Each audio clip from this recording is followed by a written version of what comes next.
All right, good evening, everyone. This is the August 25, 2021 meeting of the Auburn Conservation Commission.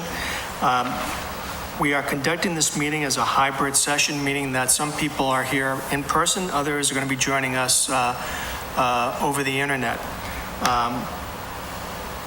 And I notice we have in attendance today, besides myself, Tom Fallon, Megan Langley, Patrick Cunningham. Allison, can you signify that you are attending, please? I am. Outstanding. Okay, and Catherine Nordborg is now with us tonight. Joining us here, in addition, are Caleb Moody and our clerk, Ginger Buto. So this open meeting of the Auburn Conservation Commission is being called to order at approximately 7:01 p.m. This meeting is being conducted both in person and remotely, consistent with Governor Baker's executive order of March 12, 2020, which was extended on June 16 of this year. For the public to join the meeting remotely by telephone, you can call 1-408-650-3123 and enter access code 942-845-549. Or the public can join via computer at gotomeeting.com/join/942-845-549. The remote access information has been posted on the town's website, identifying how the public may join. And please note this meeting is being recorded by Auburn Cable Television. Accordingly, for members of the commission, employees, or members of the public who are participating remotely, please be aware that other folks may be able to see you, and please take care not to screen share your computer. Anything you broadcast may be captured by the recording. All supporting materials for tonight's meetings are available on the town's website, and the public is encouraged to follow along using that posted agenda. So before we turn to the first item on the agenda, let me briefly go over the ground rules to make this hearing go smoothly. The first is that I, as chairman of the commission, will introduce each speaker on the agenda. After that person concludes their remarks, I will go down the line of members asking for any comment, questions, or motions. Please remember to speak clearly and in a way that helps generate accurate minutes. And then if any members of the public wish to ask questions or be heard, please wait until I call on you and state your name and also your address before speaking. And if anyone wishes to engage in discussion with other members, please do so through me as the chairman. And having said that, the first item on tonight's agenda is the 7 p.m. public hearing, Casella Waste Management of Massachusetts, Inc., a notice of intent to modify existing storm drainage at 15 Hardscrabble Road. Is there a motion to open? So moved. Is there a second? Second. Is there any discussion? All those in favor signify by saying aye. Aye. Aye. Aye. All right, it's a vote.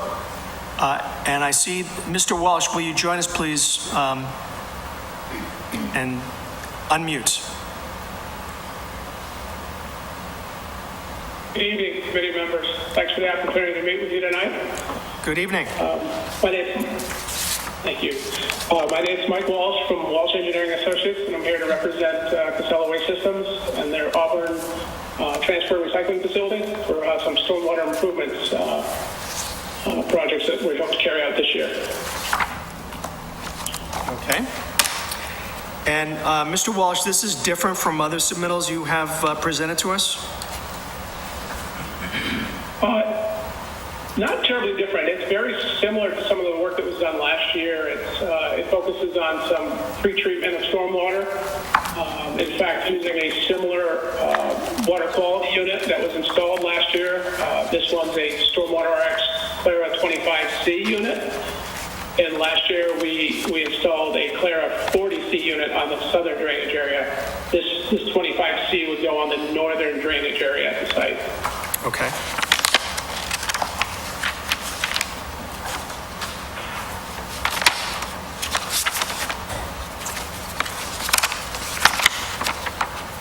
And if you would, Mr. Walsh, describe how you would install the unit. The unit is a below-grade below-grade unit. It's going to sit, I don't know if you've had at one point maybe a figure in place, but C1.0 is a drawing that shows the overall site plan for the most part. The Clara unit would be installed adjacent to the northernmost catch basin, right alongside the detention basin on-site, stormwater detention basin. The work is outside of the 100-foot buffer, but certainly the stormwater generated in this area drains to the wetland across Hartscrabble Road, and it's buffer. But installing it would be excavation adjacent to the existing double catch basin on that north side of the detention pond, and really just intersecting existing storm drainage piping right there. And other than that, there's no true below-grade work with the exception of some paving, concrete pad installation, and so forth to enhance the approach to their truck scale and enable more effective sweeping and cleaning and housekeeping items in that area. Some just due to age of pavement and so forth, it can use an upgrade at this point. So what would be the depth of the excavation?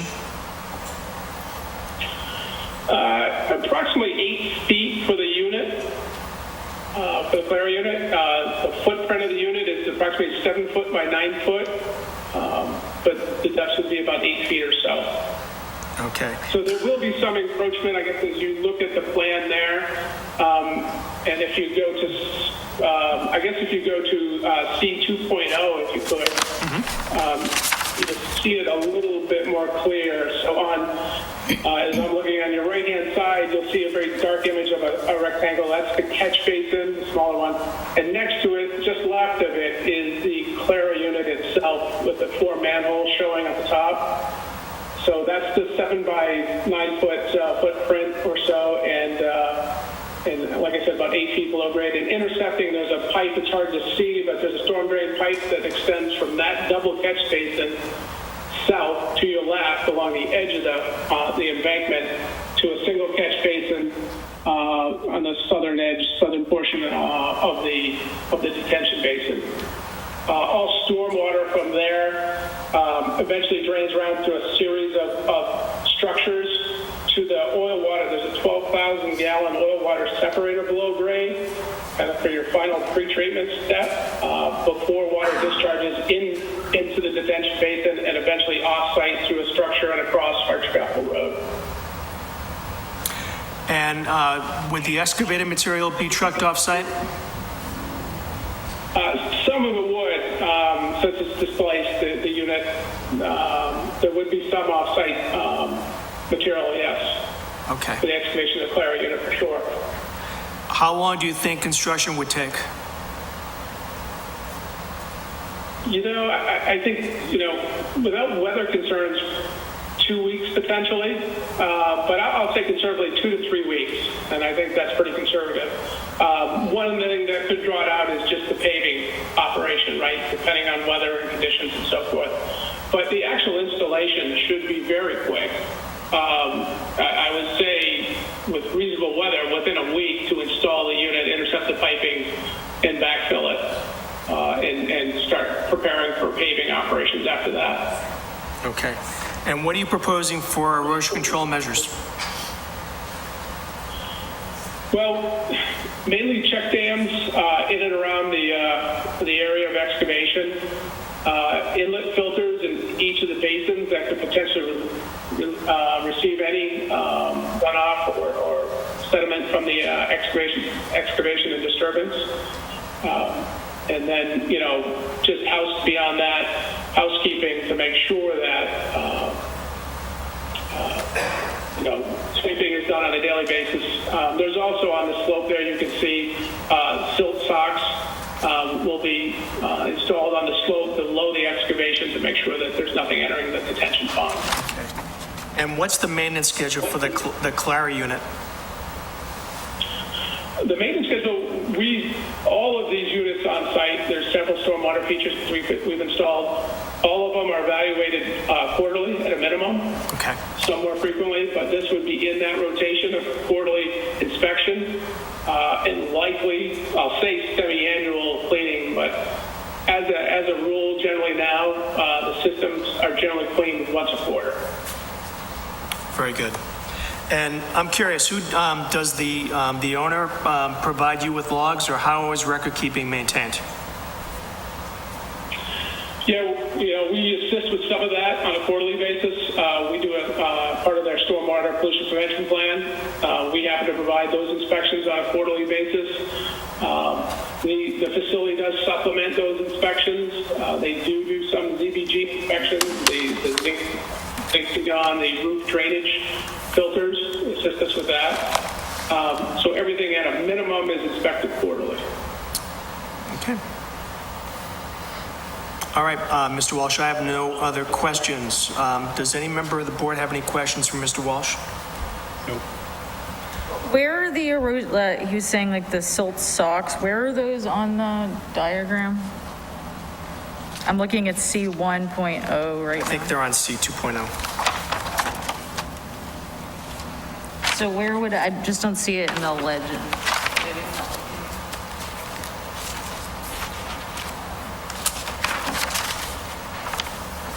Yes. I'm not sure I heard that clearly, but that was regarding silt socks as Yeah, well. the question is whether they're shown on the Oh, plan. wait, I do see it now. So like right below the Right on the slope. Clara unit? Okay, yeah, I see it now. Okay. Okay. Allison, any questions?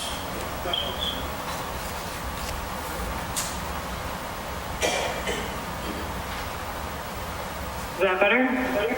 I can hear you now. Sorry, I think I was holding that down.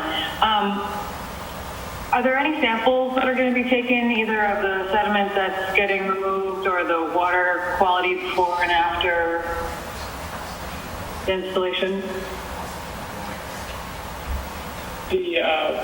Just to answer the sampling is done quarterly on site for this within the requirements of the stormwater pollution prevention plan. So they have a permit from EPA, it's a multi-sector general permit. So discharge from the detention basin as an outfall is tested quarterly. Sediment generally is not, stormwater sediment is not generally tested, but it is collected. I'm sorry. Sorry, excuse me. The soil that you're taking out to send off site for disposal or recycling, or is that going to be sampled? We don't anticipate having to sample it. Obviously, if we saw any signs of impacts to it, whether that's odor or visual indications of any types of impacts, we would. We're not aware of any impacts in this area, but we don't really know until you sample it. Unfortunately, it's not something you're going to just see. I don't know. I think soil should always be pre-characterized before it leaves site, but I just would be interested in seeing the water quality analysis provided to the commission. Is that something you guys could do? yeah, I'm sure we could. I don't think that's a problem. Okay. Correct. Sounds good. Thank you. Okay. All right, if there are no questions or other questions from the commission, is there anyone in the public who would like to comment on this notice of intent for 15 Hardscrabble Road? So we've been out there several times. We went out there most recently, I forget, was it last fall? Yeah. So, I mean, I know that we're familiar with the site. And I'm familiar with that whole area with the detention basins and also the slope. I don't really feel that a site visit is necessary, but I will certainly defer to the commission if other members would like to go and visit. Okay. You want to see it, Patrick? No, I trust you. Thanks. Okay, Megan, do you think there's a need to see it? I trust you. Oh, don't say that. Okay, well, thank you. Appreciate the confidence. In that case, is there a motion to close? Make a motion to close the public hearing? Is there a second? A second.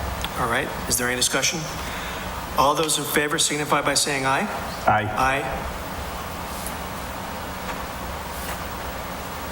Allison? Aye. Okay, all right, it's a vote. So, Mr. Walsh, we are familiar with the site, as you know. You've actually been our tour guide the last few times we've been out there, so we've closed the public hearing, and we will hopefully make a determination this evening. So thank you for your presentation tonight. Thank you. Have a good night. You too.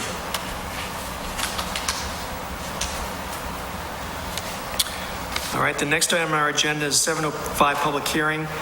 Donna Kentley, a request for determination to build a wall at 30 Bridle Path. Is there a motion open? So moved. Is there a second? I second. Is there any discussion? All those in favor signify by saying aye. Aye. Aye. Aye. All right, it's a vote. Is Ms. Kentley here? Or someone on her behalf? Yes, I'm here on her behalf. Okay, come on up, sir. Right up here. And can you identify yourself by name and address? James Callahan, I'm representing Donna for 30 Bridle Path. Okay. So why don't you tell us about the project? She owns, I believe, 2.5 acres, and there's a retention pond in the backside of her yard. It's a large hill that goes down. It's actually the backside of like the old McDonald's coming up off of Route 20. Okay. And she's just looking to put a retention wall across her backyard so her above ground pool doesn't end up going down the hill. The retention wall is approximately 30 feet away from the wet area.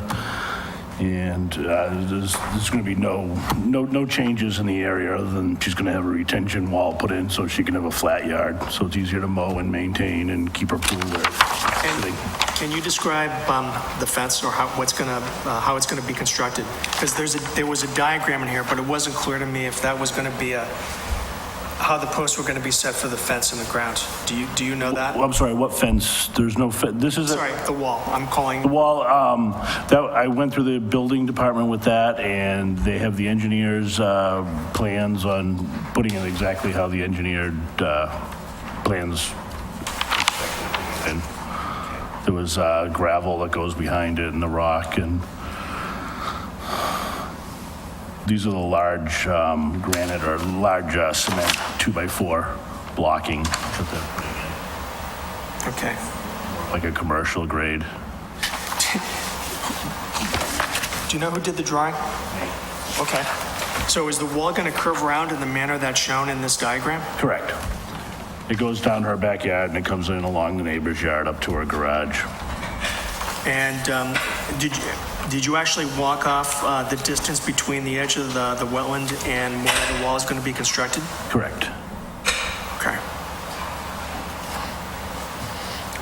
Would you mind if we took a look? Would you mind if we went and did a site Physically visit? take a look? Oh, of course, yeah. Okay, all right. Those are all the questions I have. Any questions from any other members of the commission? Patrick? Are you looking to backfill behind said retention wall to level out the land, or is this? Yeah, there'll be a little bit of fill brought in, but it's really more maneuvering what's there. How deep will you have to dig the post for the wall? I believe it goes in up to 24 inches. And you're going to set for up a in concrete? base. No, it's going to be a base. Is it a vinyl wall? What's the wall made out of? Concrete. Oh, concrete. Yeah, so this is that's what I'm saying. It's a 2x4 concrete commercial, like we can see at a commercial. Okay. They're just gonna put a couple, like stack three of those. All right. It's not really changing anything in the area. It's just kind of leveling off just the one little space. And do you think we could make a site visit this Saturday? I'm sorry? Would we make a site visit this Saturday? Sure. Okay. So shall we say 9 o'clock? You don't have to be there. Okay, about 9 o'clock on Saturday is fine. Okay, perfect. Is there anyone from the audience that would like to comment on the wall at 30 Bridle Path? Okay, so do you assent to continuing the hearing to September 8th to allow us to make the site visit? That's fine. So we can't, okay, so now we're pushing it off till September? Well, we want to take a look. Our next meeting is September 8th, so that's 2 weeks. Okay. Ginger, do we have anything on the agenda for that night? I have 1, 2, so that you'll be at 7:10? 7:10. Okay. Is there a motion to continue the public hearing for 30 Bridle Path to September 8th at 7:10? So moved. Is there a second? Is there any discussion? All those in favor signify by saying aye. Aye. Aye. Allison? Aye. Okay, great, it's a vote. All right, thank you. We will see you on Saturday at 9 o'clock. Thank you.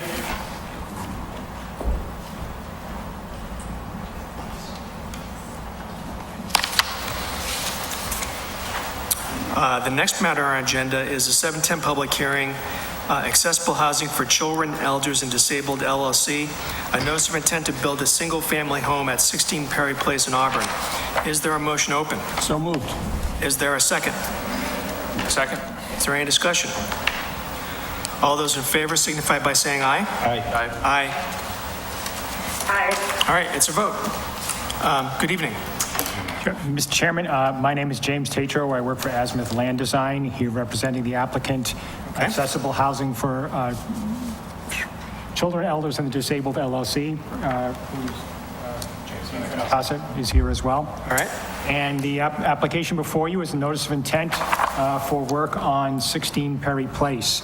And that property is a total of 8.5 acres at the terminus of Perry Place. And it is bounded to the east by Interstate 290, to the south by land of the town of Auburn, to the west side by Perry Place, also by lands of Dacre and Largesse, and to the north side by lands of Mills and the Auburn Water District. I was just talking all day about the Grafton Water District, so slip of the tongue.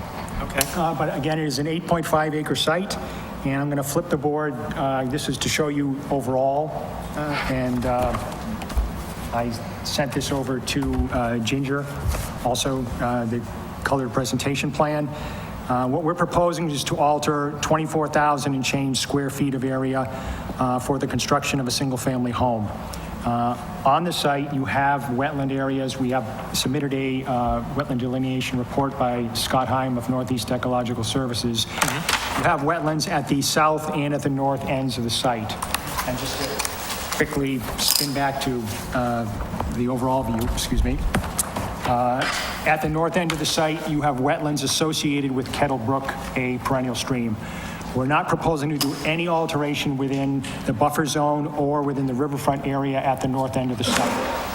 What is proposed is a construction of a single-family home with driveway and parking at the south end of the site within the buffer zone at that boundary of the property. So I'm going to spin back. Not trying to be confusing. I just wanted to show where things are. Okay.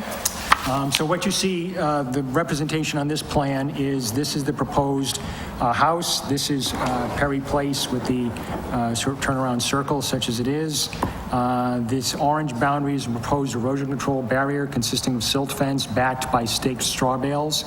The green area that you see is area expected to be altered in the course of this construction. We propose to carry this roof runoff of this structure to an infiltration structure over here behind it, measuring 6 feet wide and 34 feet long and 26.5 inches deep, which will more than take the half-inch storm from this roof. We actually have done a series of unofficial deep holes throughout the site already. We did one just at the property line over here, which was a sandy loam, and as we went further to the north and to the east, actually, soils really became terrific sandy and gravelly stuff for the most part. But this home would be served by a connection to water and sewer, if available, off of Perry Place. If a sewer connection is not available, we can easily put a septic system outside of the buffer zone over where we already found excellent soils. But we're not proposing to alter any wetlands for this proposal. The nearest that this building will be, its foundation to a wetland, is 56 feet from flag A2 of those shown on this plan. This is actually just an overhang that you see not hatched. This is actually 51 feet from flag A13, but again, more than 50 feet at every point. And I believe the closest single point of work is because there's a gravel pile here that's partly on top of the existing pavement and partly off, that's going to be removed. And this is 16 feet from Flag A1. But other than that, you can see we show, in addition to the 100-foot buffer zone line, we show the 50-foot and 25-foot, and except for as you approach this gravel pile, we stay outside the 25-foot buffer zone. And just to recap quickly from Scott Himes' report, he did his transect looking at the wetland at Flag A9 right behind the proposed house, and he found red oak, a hornbeam, and paper birch and bracken fern, which I always had the misconception that every fern is a wetland plant, but bracken is not, in the upland area. And in the wetland side, he found red maple, highbush blueberry, burreed, cinnamon fern, and skunk cabbage.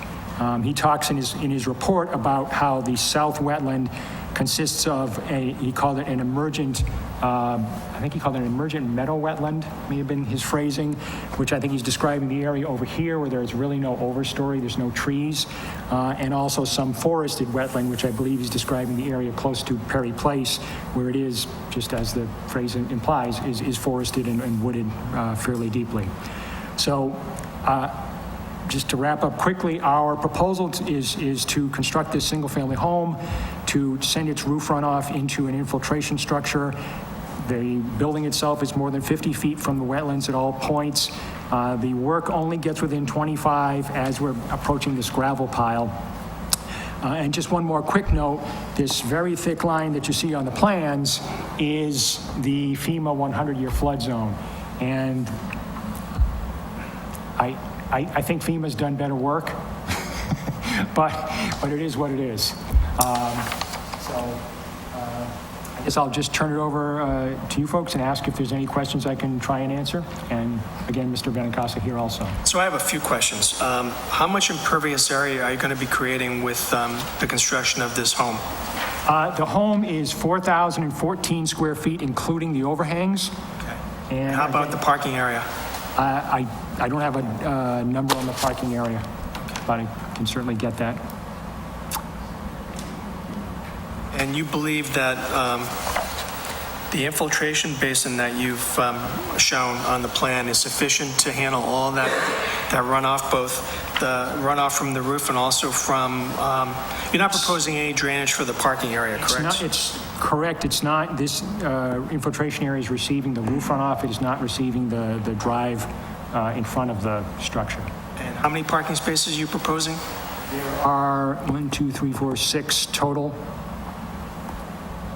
4 in a block here and 2 in a block there. Okay. And can you describe generally what the purpose of the home is? Sure. I guess I would turn over to Mr. Benincasa for that. Thank you. Thank you, Jerry. So we build homes for it's for people with traumatic brain injury. 80% of our occupants had stroke. So it's kind of, each home is a little bit different. Some are, there'll be younger homes, male homes, female homes, older homes. We don't have the exact occupants that are going here, and on a public place, I'm not really supposed to tell you exactly who's going there. Understood. Just out of, privacy and info. Of course. But that's the agency that's going to be going here. It does serve people that had traumatic brain injury. It's not behavioral. It's not, no substance abuse. It's none of that. It's people that are in nursing homes that really shouldn't be in nursing homes. They have a lesser need than somebody that in a nursing home, but there's no homes for them to really come out of a nursing home and live in and still have some care. There will be 2 people that will be working in the home. The home will be staffed 24/7. There's 3 shifts per day. Nobody sleeps in the home. They're not living in the home as far as, the people that are the staff that's working there. So that's why there's 6 parking spaces in every one of the homes that we provide. So it's the 2 staff plus 2 staff when they come in. So you're going to have the 4 cars there during a shift change, and then 2 for, family members or, guests when they want to come see their family. We also do propose a loop. So what that does is, our homes do have vans with backup because of the funding, we had to have a backup alarm. So instead of doing, a driveway coming in where they would have to back up and turn around, we do the loop so that, that's one of the biggest complaints that we have in our homes was, the backup alarms, at different times. So we do create loops in all of our homes. And how many patients would you house at a given time? 4. Just 4 people? Yeah, and it's their home. This is where they're, they're using the home just like you and I. They're going to go grocery shopping, and they have, a little higher level of need than what we would have. Understood. Okay. So we like to do sidewalks, and so I think I would contemplate doing a sidewalk for this property, preferably this weekend, because I think the weather's going to be decent, no hurricanes this weekend. If you're available at, say, 9:30, okay, that'd be great. Those are all my questions. Any questions from the commission? So, and you may have answered this, but it's just clarification. So it says, so the roof runoff will be captured and directed to an infiltration structure. What about the parking lot runoff? The parking lot runoff is going to go into Perry Place. This is downhill from this. This is elevation 500. This is elevation 496, 500, 498, 496. And right now, this ground actually does already drain into Perry Place. This is an existing elevation of 506. The rain that falls right here, right now, is running into Perry Place already. So it's not a change of... So wait, Perry Place is... But what is it? Perry Place is the street. That is the start, okay, because there was Kettle Brook and then Perry Place, so I was confused. There's 2. So Kettle, okay, so the brook, that's the brook, is Perry Place, okay. And there is, there is a culvert under Perry, probably close to the right location over, when I'm saying, where I'm putting my pen, over here. There's an intermittent stream that flows through here. Way at the north of the site, Kettle Brook is a perennial stream. But the project is nowhere near Kettlebrook. Yeah. We're 500 plus feet away from the wetland over at the north end and from the riverfront area at the, just flip it quickly. Again, this is the wetland associated with Kettle Brook. These flags here mark actual flags put by the wetland scientist on Kettle Brook. And this is where the proposed house is. And this is more than 500 feet from that wetland area and from the riverfront area. Allison, any questions? Have any alternatives been explored as to, possibly moving this further away from the wetland? It's hard to see without looking at it, in a sidewalk, but it almost seems like you have some room to move it to the right or the northeast, if this is looking north. Sure. The issue there is that you've got that FEMA 100-year flood zone boundary over to the east and to the northeast, and you actually, so if you take this, imagine the same sort of general block of alteration over here, you actually would overlap and you would extend into the FEMA 100-year flood zone.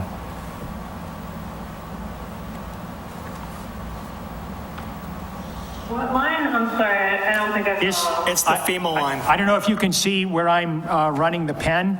There's a very thick line with 2 dots and a long dash over here.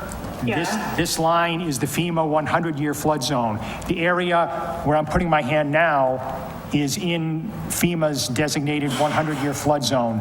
So to try and move this, think of this colored block of area that's development to the northeast, first of all, we would actually get closer to this sort of spike, if you will, of wetland by flag A13. But once you get beyond it, you actually would start to overlap the FEMA 100-year flood zone.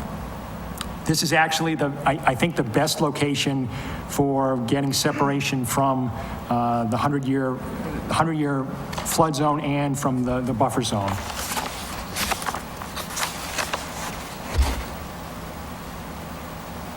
I'd be worried about flooding here, I guess. Well, it's outside the flood zone. I thought he just said it was in the flood. No. No, if we moved to the northeast, as you're suggesting, I think we would get into the flood zone. It's not very consistent, entirely consistent in this way, but the flood zone for much of this area goes around the elevation 494, and this proposed house has a floor elevation of 501, so it's 7 feet above the 100-year flood elevation.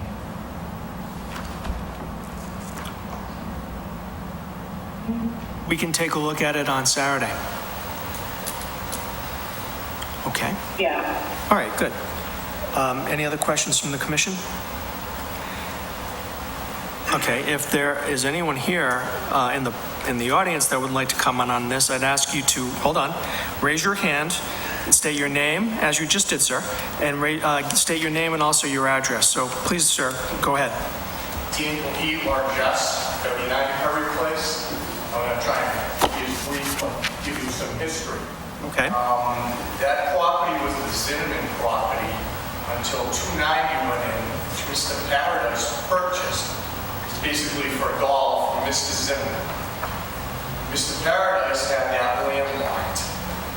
Mr. Downer, who is deceased now, his son is here representing the family, sold Mr. Paradise an access.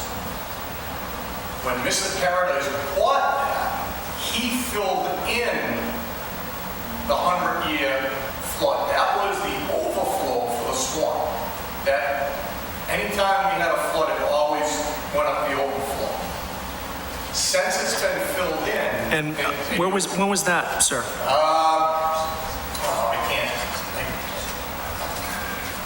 I want to say the early 90s. Okay. Since that's been filled in, you can, when you drive down there, you'll be able to see when we have a rainstorm, it comes right over Perry Place at the beginning from number 11 Pearl Street until you get to Mr. Bolivar's house, because it has a slight incline. And then when you get to the other side of the incline, the water overflows there because it was filled in. So it's been overflowing. You can see how the road is disarray. I went in front of the town board to try to get the street, and it is a private street also. That's part of the problem. That's right. It's a private street also. So we tried to get the town to take it over so it could get repaired. Back in 1974, this town elevated the street, paved it, putting the sewer line running down Perry Street 2/3 of the way, and then it shoots off into the access for the sewer line off of Rockland Road, which goes all the way to Seward Street. So that overflow has been filled in. It floods a lot. Okay. There's numerous neighbors here that can tell you, and you can see where it washes right out. And have you contacted DPW about a fix? We've contacted DPW. It is a private street. Okay. The gravel pile that he is talking about, the town grades the property maybe once a year for lucky. Myself and one of the other neighbors, we grade it. The town will no longer send heavy equipment down there because it was ripping, where it's flooding, it was ripping the street up. So what we do is just put millings in. Okay. Myself and one of the other neighbors, we put the millings in when the town isn't available to do it, because the town only spends X amount of dollars on a private road. What about snow plowing? Snowplow, they send one pickup truck down, they try to get as wide as they can. Myself, one of the other neighbors, comes down with our little machines and we widen it out. Okay. Because sometimes it's not even wide enough for a fire engine to get down. Okay, so I'm hearing your concerns about Perry Place flooding. And the fact that it's a private way indicates that the town's involvement in maybe solving those problems is limited. Are you contending that the construction of this property is going to make the situation worse? We're wondering about the road, myself and the rest of the residents here. Okay. 1, 2, 3, 4, 5, 6 residents are also here. Okay. This, heavy equipment back and forth down the road, the only heavy trucks that come down there are the tractors. And that's it, because it won't handle town equipment. Okay. The big town plows rip the street apart. The town has been gracious enough to supply the millings that we fill in. Okay. The water stops at the condominiums, which is 1 through 15, I believe, and that is the end, right where the fire hydrant is. There is no town water, there is no town sewer. Myself and 2 other residents own the sewer line that goes in from the end to our houses. We had to pay for that, and we paid dearly for that. I'm sure you did. We're just worried about water runoff, the swamp, the overflow, the road is, it's bad. I'm not gonna lie to you. The town said no, they wouldn't take it because there's no sidewalks, berms, and retaining walls. Okay. My assumption was when they raised the road and they paved the road, it became a town road. No, it's going to be accepted at town meeting. Well, back in 1974, so when Mr. Paradise sold the property to his niece, who this company bought it off of, they were going to put a house right where he said. It came to their attention that the town shot it down. There was no house allowed to be built there due to the wetlands. Okay, and when was that? That was, forgive me, I'm trying to think of when he purchased it. Maybe late 90s, or late 90s, early 2000. Because I was sitting on the commission then, and I don't recall seeing an application or any plan that was submitted to the Conservation Commission for a house in this location at that time. Well, that's what they told us, that they couldn't do it because the town said no, it was non-buildable. So, all right. So they put it up, they held on to it for years. They were going to build a house there for their son. Okay. Their son turned around, and I don't know what happened, they said it was not buildable, so that's when they started the thinking of selling it. Okay.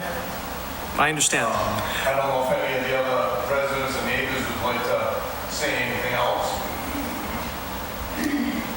Sir, please, and your name and where you live, sir. Yeah, Roland White, 32 Parish Street. Just to reiterate, even though I'll admit this was a lousy rainstorm, but you're talking about flooding, and I'll tell you what, my whole backyard was underwater. Okay. And how often does that happen? Or let me ask. Probably once a year, if not more. And the only way it subsides is when they opened up the gates. Okay. At system. So there is a flood problem all along that area. That brook was supposed to be worked on and dredged. A couple of years ago, we signed papers for people to go back there and check it out by the EPA or one of those outfits. Okay. One of those letters. But anyway, nothing has been done. We assumed that they were going to drain it and widen it to carry more water down the way and prevent some of the flood. But I can tell you right now, you can't walk past my backyard into the wetlands without losing your boots. Okay. That's how it is. All right. So, I mean, there is a flood problem, and I think this is going to make it even worse. Okay. Thank you, sir. Yes, sir. Paul Dockery, 32 Curry Place. Yes. Couple of questions. They're saying it's 8 acres of land. Is that what you're saying? 8 acres? 8.5 is what our surveyor tells My us. understanding is that's 2 separate lots. Correct. Have to go through a special meeting to get past Well, the sub of it. my understanding is that they're building on a very small portion of the property. My question is, when we originally had a conversation when we first came down to buy the property, you mentioned you were going to build a house towards the wetland, and then you wanted a driveway going past my house and between the house and my house Okay. for development down back. Sir, the only thing I can comment on is what has been presented to us. Okay, I have no knowledge of anything else. Plans right now for that. Sir, as I indicated, this is the plan that was submitted. I have no knowledge of anything else. What's going to happen? Okay.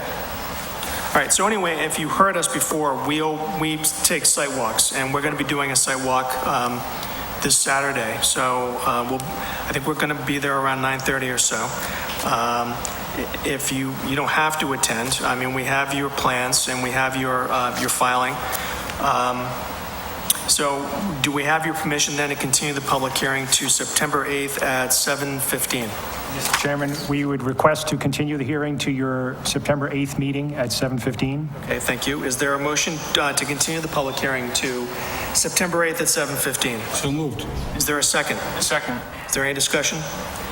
All those in favor signify by saying aye. Aye. Aye. All right, it's a vote. So Thank we you for will your see time. you on Saturday, and we're continuing the public hearing to our next meeting, which is September 8th at 7:15.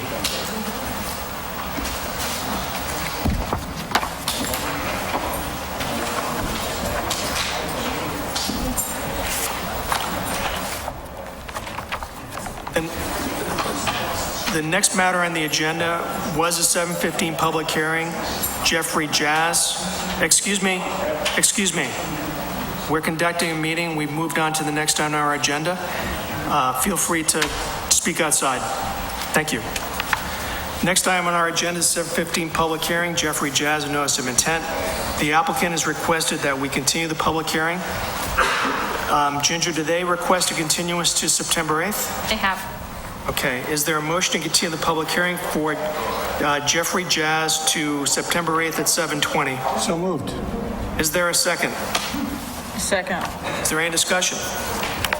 All those in favor signify by saying aye. Aye. Aye. It's a vote. Next item on our agenda is a 7:20 public hearing. Paul and Stephanie Artisan for a notice of intent to build an addition at 23 Hoover Road in Auburn. Is there a motion open? So moved. Is there a second? Second. Is there any discussion? All those in favor signify by saying aye. Aye. Aye. It's a vote. Mr. and Mrs. Artisan, good evening. Thank you for attending this evening. So as you will recall, we actually did come to your home and we made an inspection. Everything, you showed us where the wetland or the wet area was, certainly separate and distinct from the area where you're planning to build the addition. So I have no questions, sir, for you or your wife. Does anyone have any questions for the Artisans? No. Allison, any questions? Because you were with us that day. No question. Perfect. In that case, is there a motion to close the public hearing? So moved. Is there a second? I second. Okay. Is there any discussion? All those in favor signify by saying aye. Aye. Aye. All right, it's a vote. All right, you will be hearing from us shortly. Okay, thank you for coming tonight.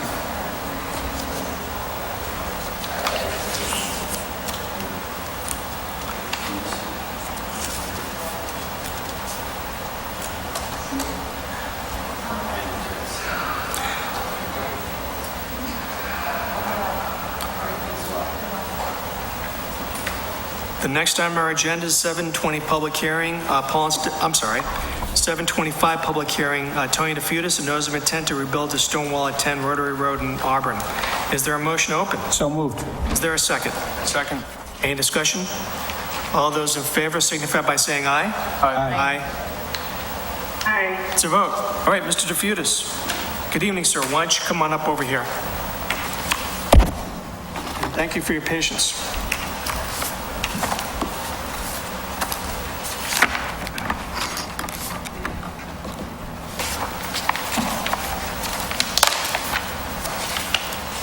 there. Hi. Okay, so I know that you have been here before and you were asked to provide additional information, which you have done.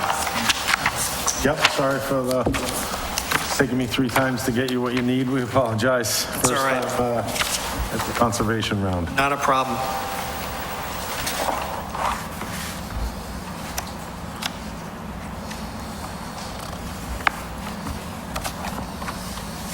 So you have basically what, just riprap on the slope of your, near the water? It's bigger than riprap. It's a rock wall. Somebody carried rocks down there, I don't know how many years ago. Okay. But it's just collapsed, and some of the walls are there, some of them are not, and it's just in complete disarray. Okay, so your plan is you're going to use an engineered wall to replace it, correct? We're going to tier it to 3 walls. I was going to take all the rocks that we have there existing and put a natural rock wall for the bottom one close to the lake. Okay. And then use the engineered blocks for the other 2 walls to bring the rest of it up so we had flat areas instead of hills.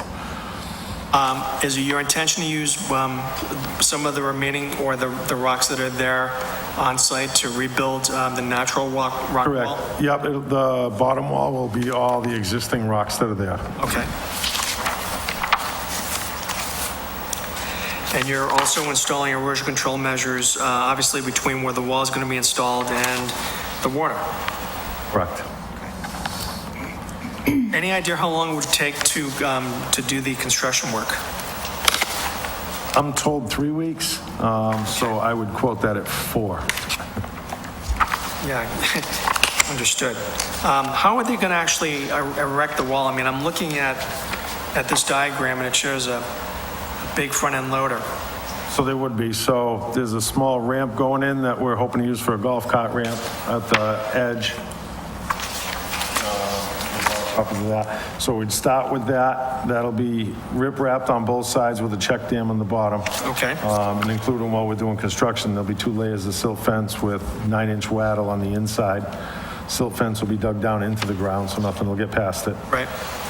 And then we'll use that ramp to put a mini excavator down there, and that's how they'll level off where the new wall's going to go. Put the crushed stone for 12 inches below it, and then we'll set the first course of that wall 6 inches below the grade. Okay. And then he'll just work his way right out. The bottom hill will Bottom be- first and then work your way up? Correct, yeah, I would assume we'll start at the bottom, and most of that will be by hand. The machine might be moving them to different locations to get them there, but that will be built by hand. And your hope is that when it's done, it's going to look like that, That's correct? exactly what we're Oh, boy. Isn't Photoshop great? Okay. Bluebeam. Okay. I have no other questions, sir. Thank you. Any questions from the commission? Is that order of construction like outlined in this plan? It is, I didn't layer as to where we were going to start, top or bottom, but the construction is pretty much outlined of the 6 inches below ground for the first layer, the 12 inches of... So on the wall construction, we got 12 inches of crushed stone below each wall. First to lowest to be 6 inches below grade. No retaining wall to be higher than 6 foot, as that's the rating from the specs on the block manufacturer. That way we will not need the netting that'll go back for the geo nets. I am going to put in a new fence at the top because that will be a 6-foot wall, so no one falls over at the top. That'll be a wrought iron anchored directly to the top of the wall itself. Crushed stone will be put in behind each wall for drainage, along with heavy-duty soil stabilization fabric, so it'll keep the silt out and let the water drain right through each one. I'm curious, did you do these pictures, if you will, yourself? I did. Okay. All right. I mean, what we normally do with when we issue our order of conditions is to request an as-built plan. So I think an as-built might look something different than this, just so you understand that. So when it's done, just probably would need a plan of some kind, just showing the actual construction or that. Basically, when someone submits a notice of intent, they usually provide us with an engineered plan. What you've done, I mean, you've done a very good job representing what you intend to do there. I'm just suggesting that we will need something, if we had issue the order of conditions, to show what you've actually constructed, if you understand what I'm saying. Absolutely. So, you know, in this case, maybe even a photograph or photographs would be sufficient. Okay? Very good. I have no other questions. Allison, any questions? From the picture that I'm looking at on the television, can you just explain to me the 10-foot on the right side, you know, getting that close to the wall's edge there? Yes, so right now on existing conditions, if you look at the silt fence photo that I had, the wall starts to come out and it gets closer and closer and closer until it actually meets the water right now. And it's my intention to bring the buffer zone so the rocks are not to the water's edge, to create that buffer zone right back to that tree, which is, let me grab my other measurement sheet. I believe it's 13 feet from the water to the tree now. So I figured with a 3-foot wall to stay in front and gain a buffer zone with grassy area by the lake, so the rocks in the wall isn't right at the water's edge. Well, what are the plans for stabilizing the soil where the rock's going to be disturbed? I mean, you know, it's funny to say you don't want sediment on your beach, but, you know, we're just trying to prevent,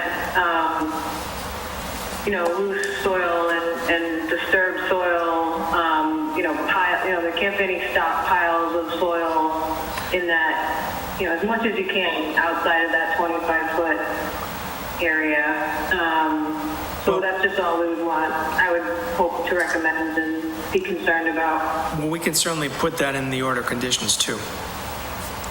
Yeah, I'm just thinking out loud here. Understood. Thank you. Okay. All right, any other questions? There being none, is there a motion to close? So moved. Is there a second? Second. Is there any discussion? All those in favor signify by saying aye. Aye. Aye. All right, it's a vote. All right, Mr. DeFutis, thank you for coming, and Mrs. DeFutis, appreciate it. And I'm hoping we will have a decision for you. We'll do vote on this tonight. All right, so thank you very much. You're welcome.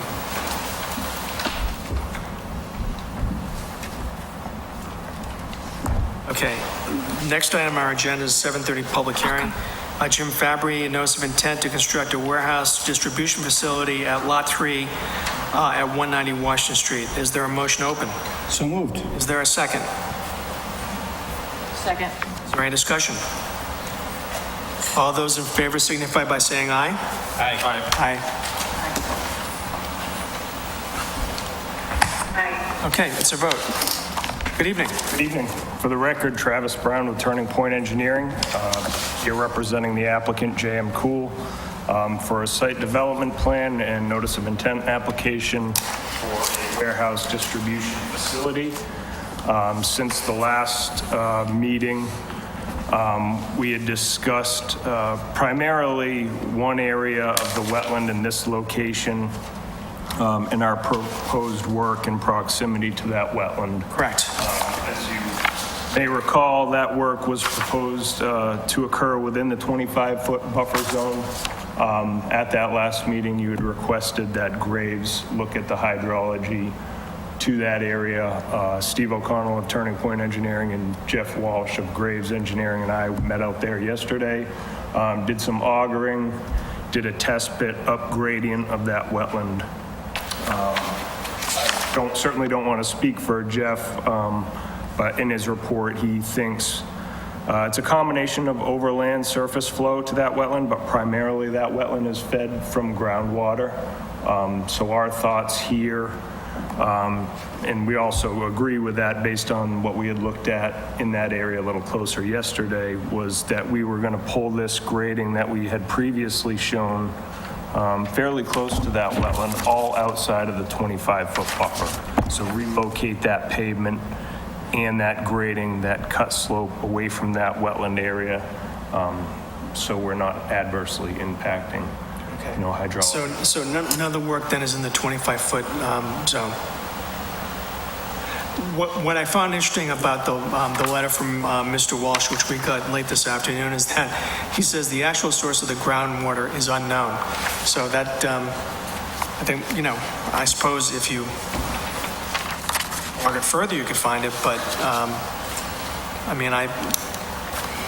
Yeah, it's hard to say exactly what's going on there, but our approach would be, at least if we're further away from the wetland, we're not impacting it. Exactly. We would if we were where we are right now. Right. Okay, so is this a revised plan then? This is not, so this is the original plan. So our thought is we want clear direction here tonight, if that is amenable to you folks to do that, to get further from the wetland and maintain kind of Always. 25-foot. Always. Yeah, we, as you probably know, from sitting in our meetings, we are not fans of encroachment in the 25-foot zone. So speaking for myself, I think pulling it away from, or making it farther than 25 feet away, I think is a good solution to, and addresses the issues that we had with it.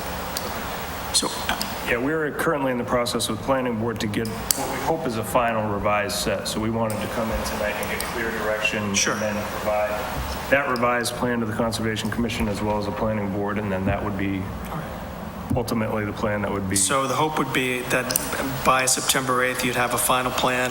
You will have gotten, final approval from the planning board, and then we can sign off on this at the next meeting. Yeah, so the next planning board meeting, I believe, is September 14th.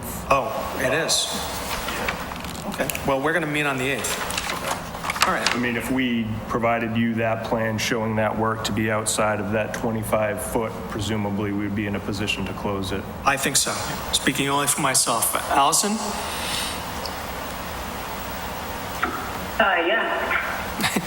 So, yes. Great. Excellent. Yeah. Okay, you concur?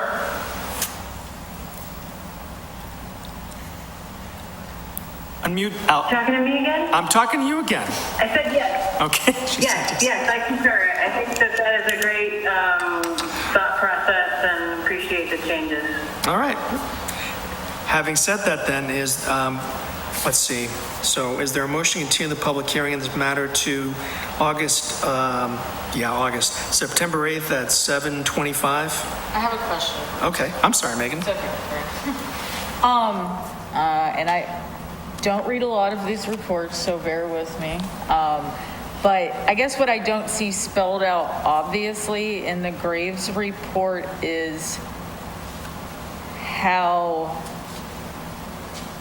either the current plan or the revised plan would affect the wetland site. Like, I'm not connecting the dots because it doesn't seem to.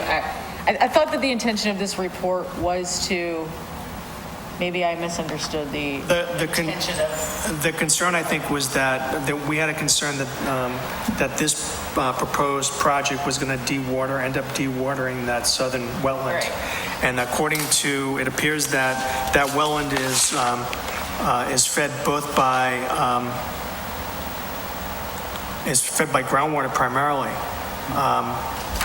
That would not be affected by, therefore, are not affected by this project or this proposed plan, and that was based on augering, which apparently showed the presence of hydric soils and seepage, showing that there was. Am I correct? Okay. Is this conveyed through the sand layer up gradient of the wetland? So that's a layer that's not being disturbed by this project?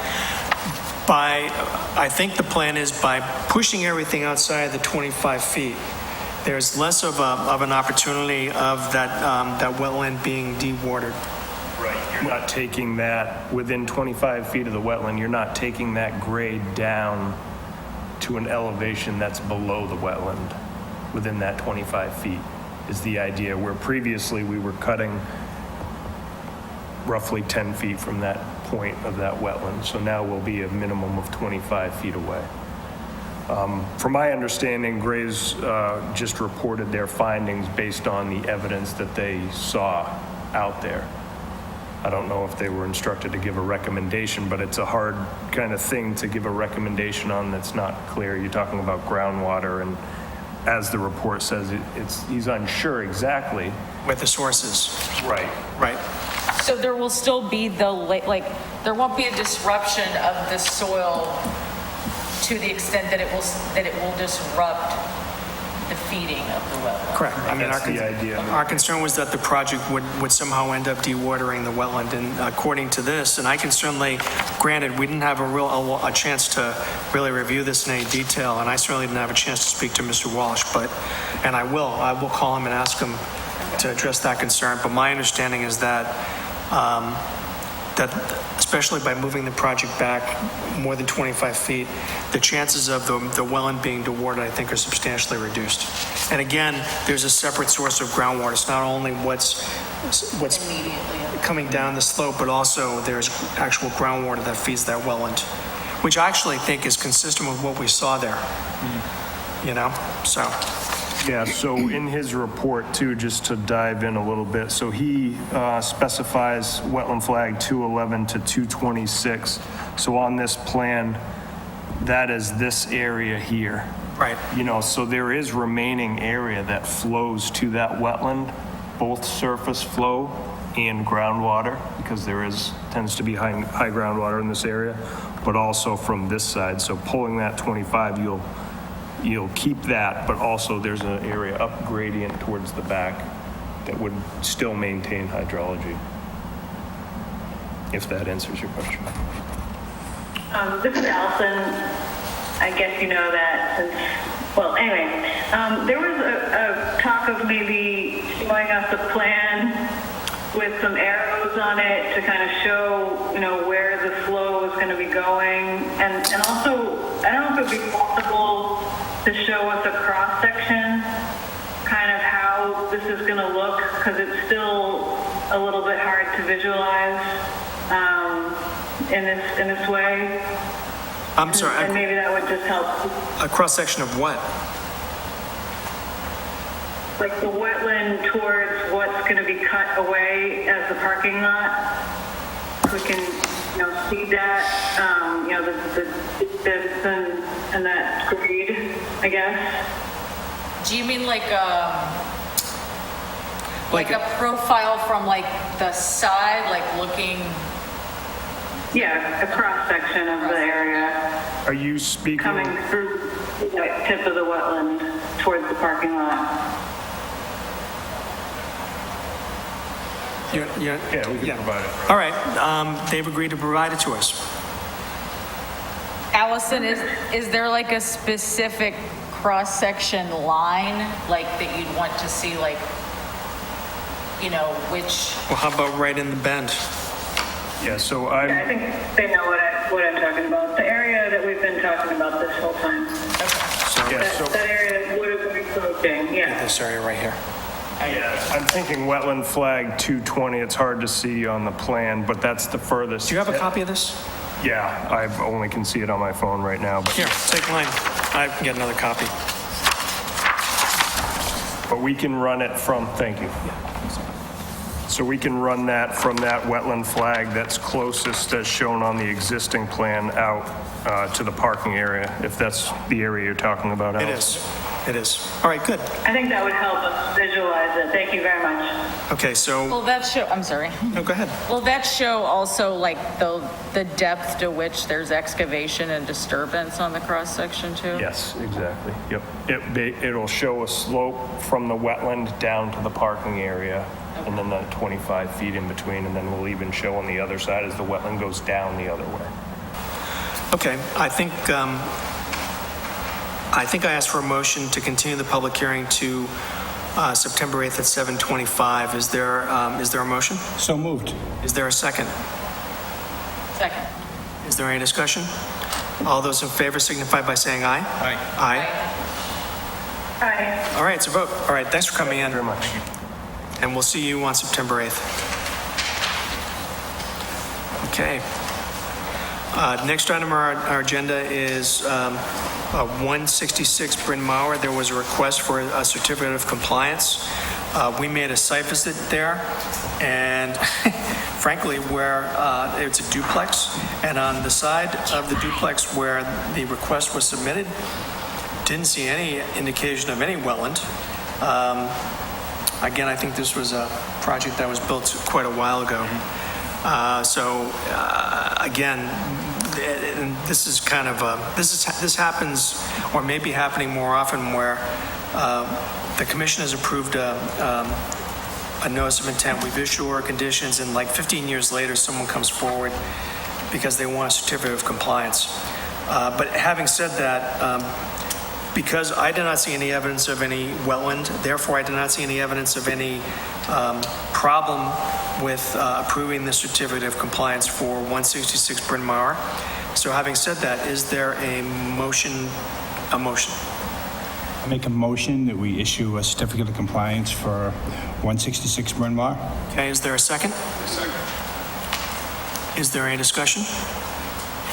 All those in favor signify by saying aye. Aye. Aye. Aye. All right, it's a vote.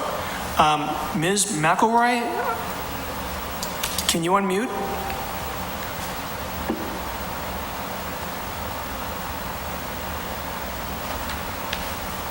Ms. McElroy?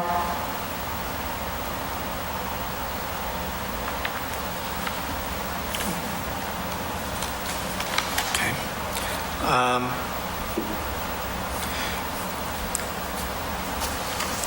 There was a complaint about grindings that had been deposited near the wetlands at 37 Mill Street. We made a site inspection a few weeks ago, and in fact, we found... I'm sorry, it had kicked me out when I tried to respond. I'm here. Okay, it sounds like you have company, too. Oh, I have a 6-month-old daughter. I do. Congratulations. So, Ms. McElroy, are you here on Pondville Pond? I am not. I am actually off of William Street, and I was trying to figure out the situation with the building on Perry Place. And did you just sign in, or have you been waiting all this time? No, I just signed in. Okay, so we had that discussion. I can tell you that we are making a site walk this Saturday at 9:30, and we continue the public hearing in this matter to our next meeting, which is going to be September 8th at 7:15. Okay, thank you so much. All right, you're welcome. All right. So we made a site walk for 737 Mill Street. There are grindings near the wetlands. It seemed pretty clear to us that they shouldn't be there and that they should be removed. So I'm trying to think of the best way to do this. I don't know how long the grindings have been there. I'm not sure that an enforcement order at this point is appropriate, but I think a letter to them saying they have to remove these grindings is probably warranted. So would there be a motion?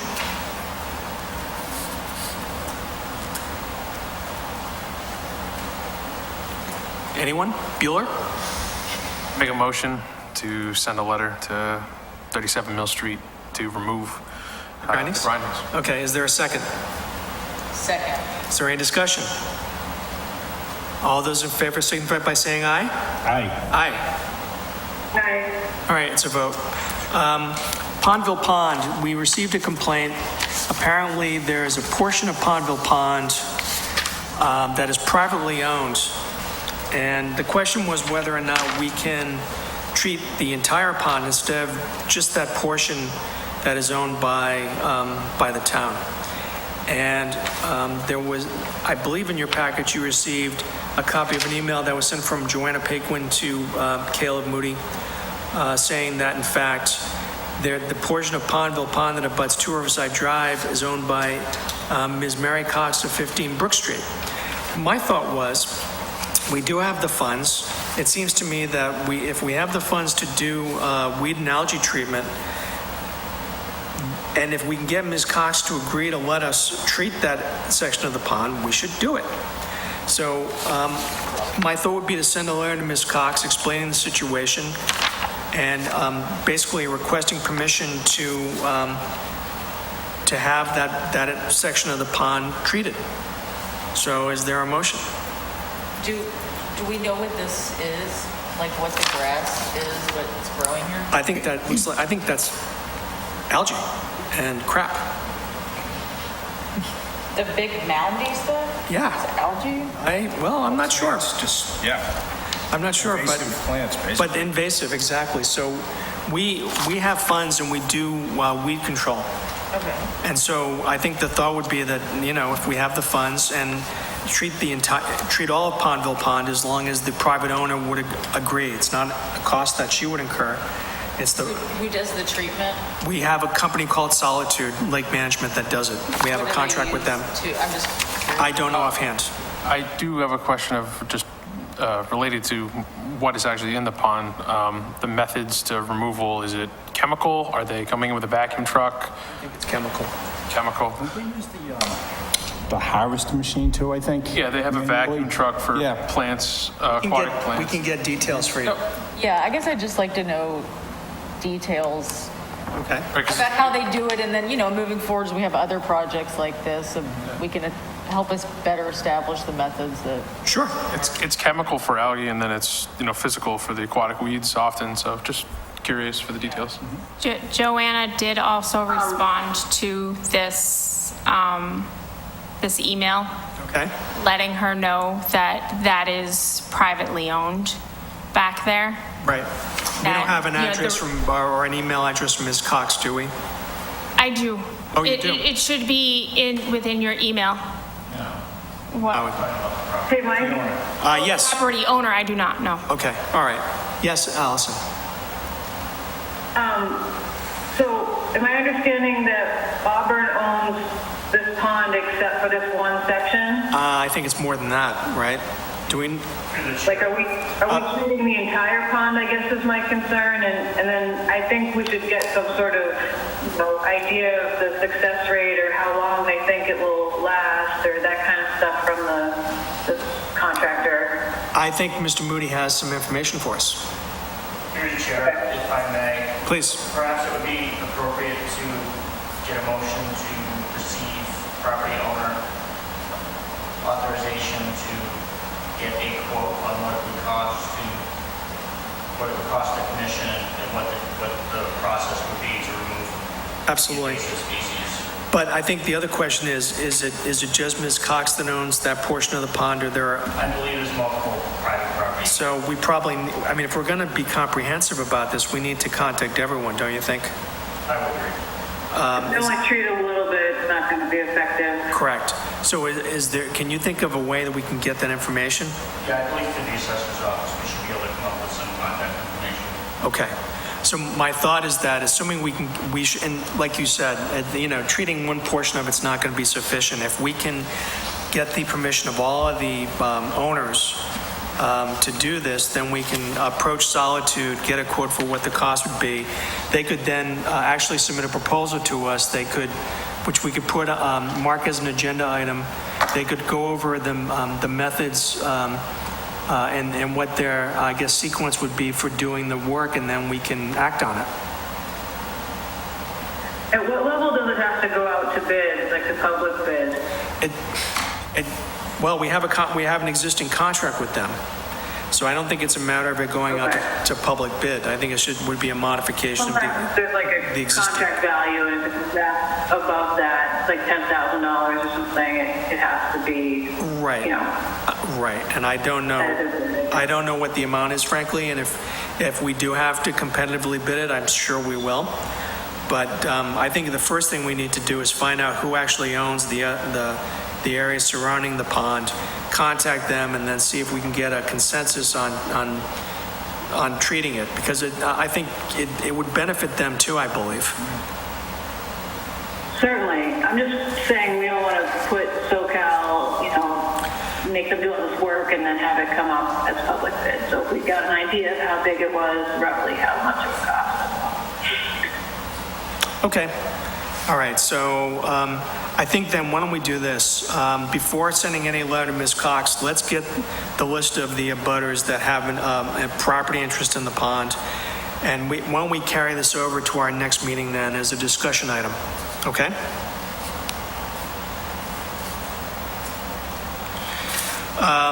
498 Rochdale Street. I mean, I haven't had any further contact with DEP, but it seems pretty clear to us that they believe the property owner has complied with their unilateral enforcement order. I know that I received an email from Attorney Hennigan. He is attempting to get a hearing scheduled on the issue of fines that were issued to both Ms. Valdron and also Mr. Goodman. So hopefully by the time of our next meeting, we'll have some more information on that.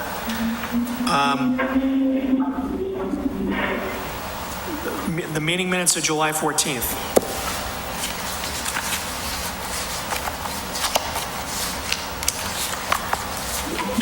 So I reviewed the meeting minutes and I had no changes to make. Any changes?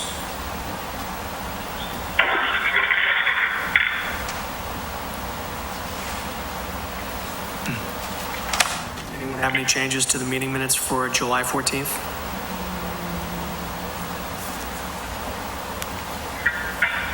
I don't. Okay.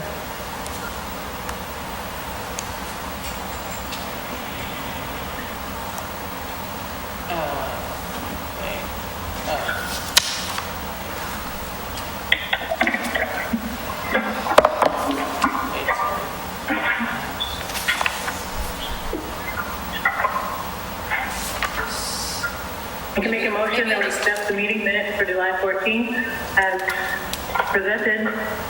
Do you have any questions, Megan? Yeah, Before we act on that, maybe I don't understand okay, something. all right. Because at the bottom, it says, the very last thing, You mean on- 6/23/21, 8 PM. Nathan, what is, because Nate wasn't at this meeting, so what is that, I don't understand. Well, this was actually, yeah, actually. So, Ginger, you've given Nathan Rand credit for attending a meeting that I'm pretty sure he didn't attend. Didn't his appointment end I at will the end of take note June? of that. I will figure that one out then. Okay. Okay. Yes. I will fix that. Sorry about that one. Grammatically correct, though. Yay. So the question then is, who made a motion to adjourn? Do you- I will figure it out. I'll go back and look. I'll go back and listen to it. All right, so because Although, we need to actually- figure out, because, Mr. Rand did not appear as a ghost at our meeting of July 14th, we're going to continue, we'll continue approval of the meeting minutes of July 14th to our next meeting. Sorry about that. We have orders to issue. So we continued Kentley, we continued Perry Place. We closed the public hearings for Casella, for Artisan, and also for DeFutis. So for Casella, is there a motion?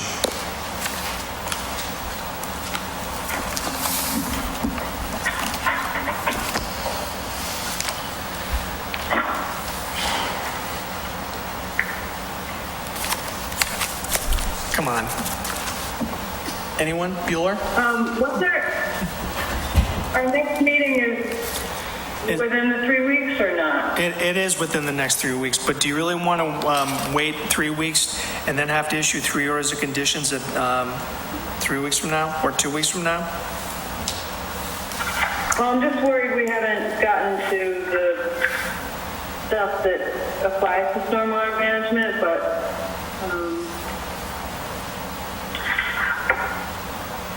somebody wants to go for it. All right, so for Casella, is there a motion to issue an order of conditions? I make a motion that we issue an order, standard order, plus the following special conditions that we've already had, numbers 1 through 15, and I'll go down them item by item. Sure, please. Number 1, number 2, number 3, number 5, number 8, number 9, number 11,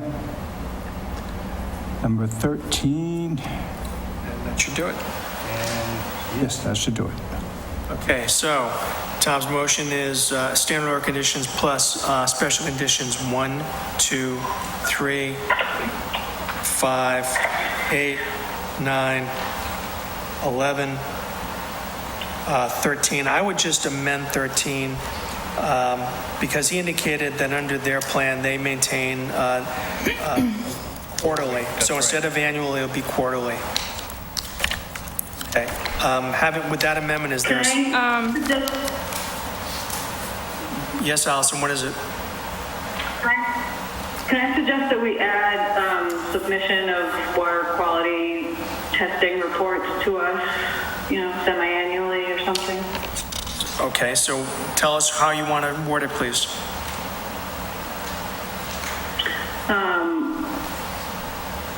Following completion of construction and before a certificate of compliance may be issued. I guess that's different.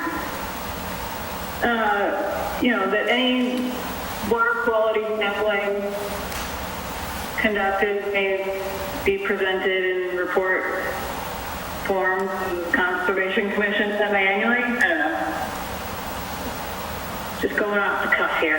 But you see, we can't go off the cuff. If you're going to submit a new condition, it has to be specified, I think. So I'm not a wordsmith, so writing it is the harder part. But someone wants to help me. The point just being, I think they should let us know how the water quality going into the ponds are. all right. So in that case, I'll propose the following language.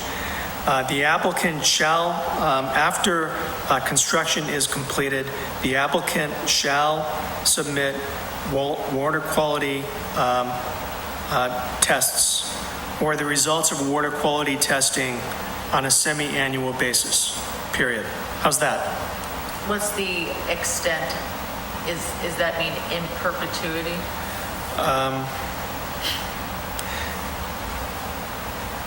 That's a long time. Kind of does, yeah. Perpetuity is a long time. Well, see, this is the problem. This is why we can't really do this sort of off the cuff. For a period of 5 years.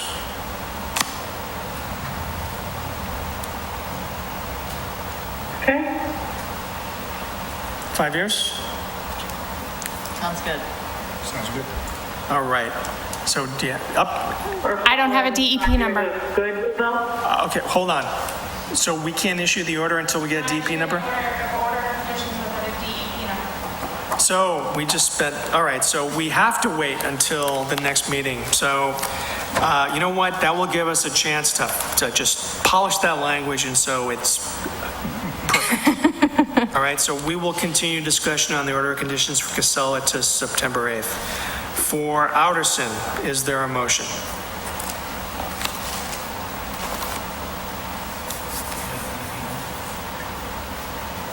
I make a motion, we issue a standard order plus the following special conditions. Okay. Number 1, number 2, number 3, number 5, number 8, number 9, and number 11, and that's it. Did I say? Okay. So Tom has moved to issue our standard order conditions plus special conditions 1, 2, 3, 5, 8, 9, and 11. Give me 1 second. She's checking to see if we have the numbers. All right. Yeah, 23 I have. The other ones we should because they've been, and 10 Rotary Road. I mean, Artisan has been 10 pen. Rotary Road we do, yes. So do we have a DP number for, 20, yes, the other 2 we do, yes. okay, It was just that one because that one's new, okay, right, I understand. yes. So again, Tom's motion was standard order plus 1, 2, 3, 5, 8, 9, and 11. Is there a second? Second? Is there any discussion? All those in favor signify by saying aye. Aye. Aye. Aye. All right, it's a vote. And then for Mr. DeFutis, is there a motion? Make a motion that we issue a standard order plus the following special conditions. Number 1, number 2, number 3, number 5, number 8, number 11, and that's it. Okay, so Tom has moved standard order plus 1, 2, 3, 5, 8, and 11. Is there a second? I second. Is there any discussion? All those in favor signify by saying aye. Aye. Aye. All right, it's a vote. And is there any other new business? So, as I want to thank you all for participating last Wednesday on our project to add additional special conditions. I think we probably are about halfway done. So the question then becomes, when do you want to schedule the next session for this? Do we have a, Deadline? deadline? that No, have we to do have not. this done by? Whatever deadline we have is self-imposed. Do conditions that are approved, are they ignored until they're added to? Correct. Correct. I think I think that's just the cleaner way to do it. Instead of adding them piecemeal, we'll just agree on all of them. Okay. And I think what we'll end up doing is that we'll put it on as an agenda item and we'll just approve them that way. Okay. Okay? Does that seem fair to you, Ginger? Sorry, what was that? The plan is that once we finish our work on adding the special conditions, we will vote on them as a group instead of doing it piecemeal. Absolutely. Yep. Like that, it's definitive. All right, so the question is, when do we want to do this again? And it does not have to be next Wednesday. I'll just put that out there. I would be in favor of skipping this Wednesday and moving it. So the 15th? Is that the 2 Wednesdays? Yes. Sounds great. Okay, so Allison, are you available on September 15th? One second, let me just pull my calendar, sorry. Okay, no worries.